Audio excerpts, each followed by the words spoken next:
क्यों सरकार किसानों को गुलाम बनाना चाहती है, उनको उनके गले में फांसी का फंदा डालना चाहती है? तीनों कृषि कानून रद्द करो, एमएसपी पे कानून बनाओ, तब जाके किसान अपने अपने घर जाएंगे। एमएसपी पे कानून बना दो।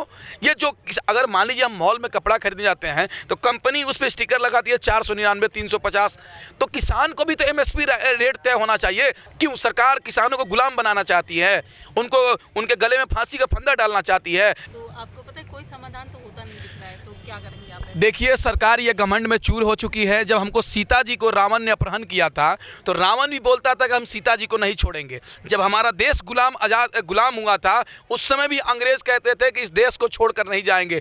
उसी तरीके से नरेंद्र मोदी जी कह रहे हैं कि हम ये कृषि कानून रद्द नहीं करेंगे। मांगे क्या, कृषि कानून रद्द करना है या एमएसपी पर? हमारी एक बात सुन लीजिए, खुले तौर से किसानों ने कह चुका है कि तीनों कृषि कानून रद्द करो, एमएसपी पे कानून बनाओ, तब जाके किसान अपने अपने घर जाएंगे। लेकिन सरकार तो किसानों की मांग पूरी नहीं कर रही है।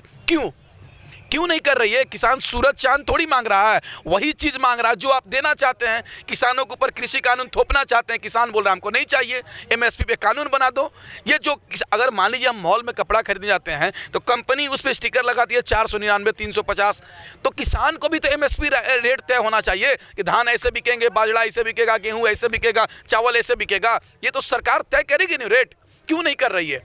क्यों सरकार किसानों को गुलाम बनाना चाहती है, उनको उनके गले में फांसी का फंदा डालना चाहती है? 40-50 करोड़ किसानों को, 2-4 चंद पूंजीपति को फायदा पहुंचाने के लिए ये सरकार गिरवी रखना चाहती है। लेकिन ऐसा एक बात सुन लीजिएगा, ये आंदोलन तब तक जारी रहेगा जब तक तीनों कृषि कानून रद्द नहीं हो जाता, एमएसपी कानून नहीं बन जाता है। और तुम दबा नहीं सकते हो।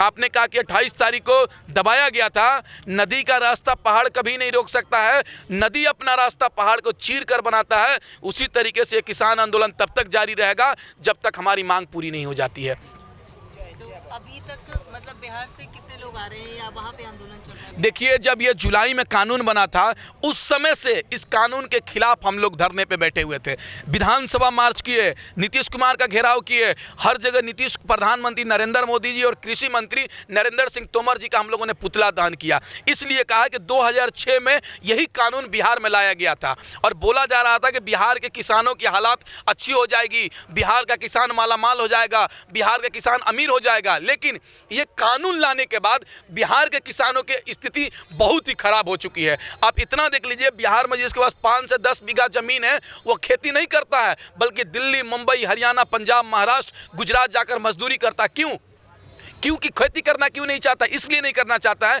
क्योंकि अनाज हम उपजा देंगे लेकिन मंडी नहीं है बेचने के लिए, हम कहाँ बेचेंगे? नील का खेती का गांधी जी क्यों विरोध किए थे? इसलिए किए थे कि जो नील था वो कौन खरीदता था? अंग्रेज खरीदता था। नील का मंडी नहीं था, तो अगर किसान नील उपजा भी देगा तो कहाँ बेचेगा?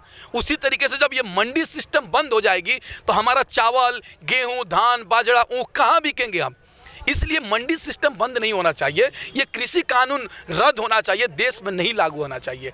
क्योंकि ये कृषि कानून जितना किसानों को नुकसान है उससे 10 गुना ज़्यादा देश के आम नागरिक को नुकसान है।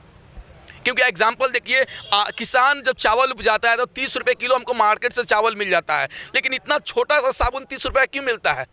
इसलिए को कंपनी बेचती है और चावल किसान बेचता है। तो यही चावल को जब कंपनी बेचने लगेगी तो 200 रुपये किलो चावल बिकेगा और हम जैसे शहरी गरीब भूखे मर जाएगा। इसलिए देश में ये कृषि कानून लागू नहीं होना चाहिए। हम मरना पसंद करेंगे लेकिन देश में ये कृषि कानून लागू होना पसंद नहीं करेंगे।